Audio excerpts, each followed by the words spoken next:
પરંતુ આ social media આશ્રમ ખરેખર છે શું ને એના વિશે આપણે ચર્ચા કરીએ. સોશિયલ મીડિયા વિશે તો બધા લોકો જાણે છે કે ફેસબુક, યુટ્યુબ, ઇન્સ્ટાગ્રામ, ટ્વિટર કે જે એવા પ્લેટફોર્મના માધ્યમથી લોકોને અત્યારે સંચાર વ્યવહાર બહુ ઇઝી થઈ ગયો છે. ત્યારે આજના સમયની અંદર દરેક વર્ગ માટે એક સમાન છે. સોશિયલ મીડિયા કોઈ પણ કમ્યુનિટીનો વ્યક્તિ યુઝ કરે છે. એવી જ રીતે એક માનવતાના દ્રષ્ટિકોણથી જોવા જઈએ તો સોશિયલ મીડિયા આશ્રમ પાછળ, આશ્રમ છે સનાતન શબ્દ છે અને શબ્દની પાછળ ઘણા બધા મોટા મોટા રહસ્યો છુપાયેલા છે.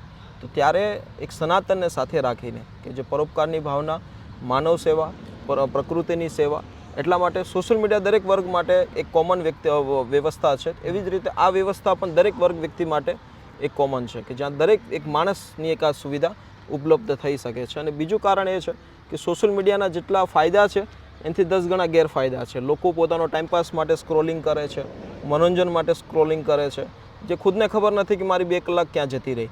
પણ એનાથી કોઈ વ્યક્તિને એક સારી ઇન્ફ્લુઅન્સ થવાની એક વ્યવસ્થા મળે, એક સારી ચેનલ મળે જેનાથી એક સારા વિચારો પ્રગટ થઈ શકે.